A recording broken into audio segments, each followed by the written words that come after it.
What is up, my glorious comrades? Welcome back to CS News, and the official off-season has begun, so I hope you guys all enjoy. Thank you all for being here. What are you sipping on this morning, guys? The Bubby Cup is back in business, and so are we, as we break down what happened this major, what's happening after the major, and some great key points we're taking away that kind of starts off this off-season with some major news out there. And I want to kick off today's video by saying I'm sorry, I didn't really do justice to FaZe series versus Na'Vi and some of the coolest moments that I actually saw throughout this major and what really kind of embodied that FaZe Magic. I just wanted to show you guys a couple of those clips because I don't think I gave them enough credit despite the results we talked about yesterday, despite, Vitality quite handedly beating FaZe and that last map giving a lot of people some trauma. I do still want to show us that FaZe Magic, right? The run they were able to make, the fact they were able to make it to a major grand finals they had no business being in. And for me, the two moments that stood out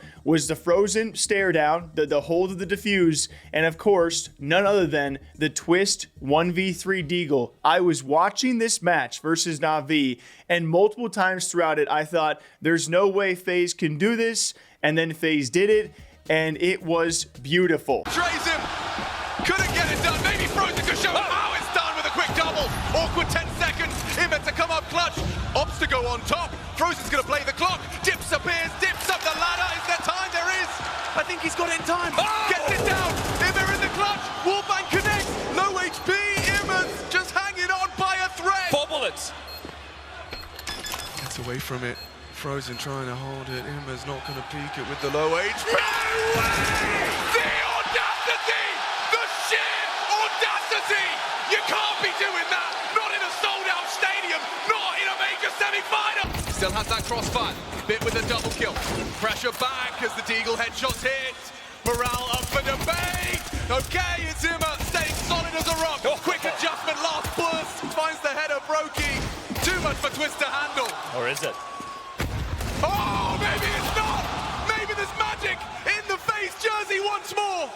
Just needs Makaze! Missed shot, whistles past as the rookie versus the veteran! Oh! He's done it again! Like the amount of times I was watching FaZe this major and I was just mind blown that they're still somehow in these games. And I think you could also argue the inverse of did Na'Vi have a choke here? And I know some Na'Vi fans. The guy who makes our thumbnails, a big Na'Vi fan. I was apologizing to him over the weekend for what he had to go through, but it was so awesome to see FaZe and the moments they can put through. And now with some more time to put through this roster, can they do it again? Can they replicate this major run, which somehow was better this major than last major was simple, mind-blowing stuff. But the important conversations did not end there, as people were also talking about, I would say, one of the most viral clips of the final 2 days was Donk himself. He was on full tilt. He was extremely upset after map 1 versus Vitality, to which some people would say, of course he was. He was popping off. He was, arguably the player of the entire major, and he's still losing that early on. Yeah, Donk was extremely upset. I don't think I've ever seen him act like this in the middle of a series. Have greater potential, and they steal this one away from Spirit. 2 pistols in the closest are not enough. Donk is not happy.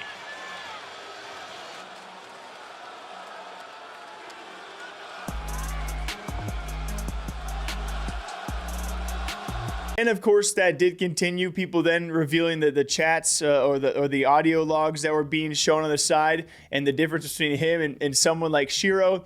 And then the end, where they are eliminated and they have to sign the board, which is also in contention. People are like, should that be a thing? We're leaving this whole team up here. We're interviewing one of them. That was a whole debate in itself, where he apparently signed FML.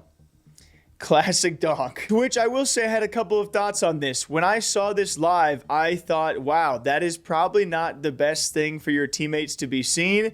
In post, I was like, okay, he is still so freaking young. We forget that this kid is still a kid and a teenager and maybe going to have some more hot-headed moments. And then I thought even further, and I saw some of your replies out there too. I mean, the dude was popping off. He was obviously throughout many of the games we've seen for Spirit, he was the carry. He was playing amazing CS, and to still be losing, you kind of understand a bit more of the shoes that he is in. And he later also posted more of this online, kind of explaining how it felt like there was no way to win, there was no chance, and it wasn't a good feeling to have. And so it kind of makes you resonate a bit more with his emotions. I will still say, when you storm off stage like that, can't be a good feeling for your teammates. But the rest of it, I think the community has come together and been like, yeah, it's a bit understandable the carrying that Donk has to do, the pressure that comes with that. And there's going to be some anger involved when he's doing his job and they're not doing theirs. But what did you guys think about Donk on Full Tilt?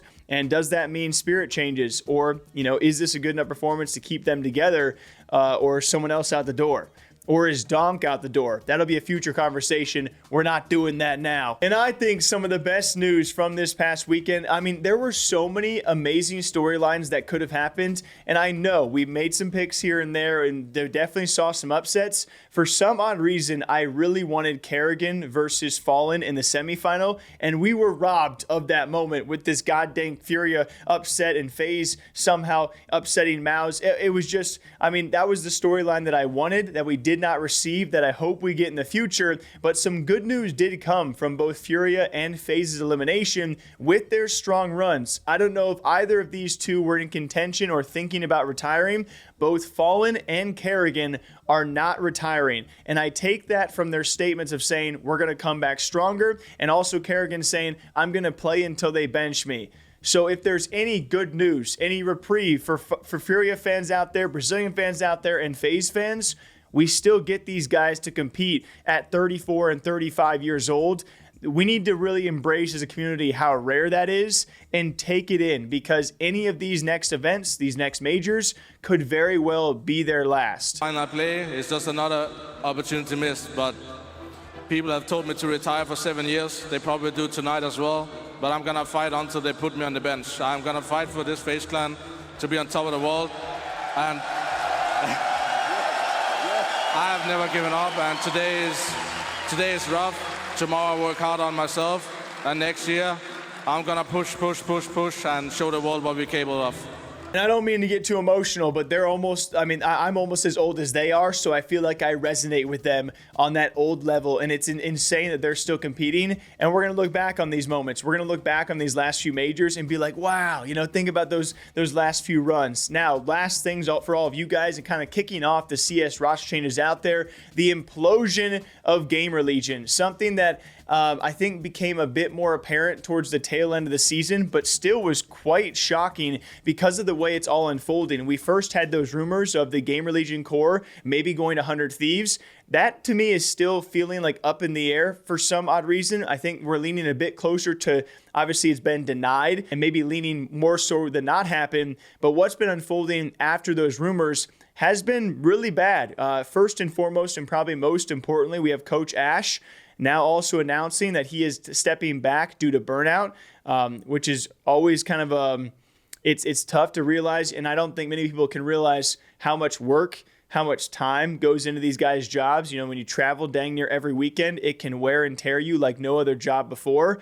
And so go check out Ash's YouTube channel. He had a quick explanation of his burnout, and he also makes great content over there. So we'll see if there's any updates from his side of things. And then they also announced the benching of ZTR and the joining, I would say, some of the biggest news out there, of Snax. Snax has officially joined GamerLegion, and I would say similar to 100T Rain, this is an amazing signing. A guy that I'm never going to hate on. You can't get me to hate on Snax. A great personality. I would also think a great leader for this team, and I could see this going in an upward or right direction. You remember the hate this guy got with G2, and he was still able to lift, I think, some trophies over there. You remember the G2 situation where everyone wanted to rag on Snax all day long. I think this feels like an okay fit, and we'll see who else is built out and what else changes on this roster. But GL Snax was not on the radar and is now official. But until next time, I hope you guys all enjoy. I will be here at some point this week breaking down some more CS news and CS roster changes because we have some coming.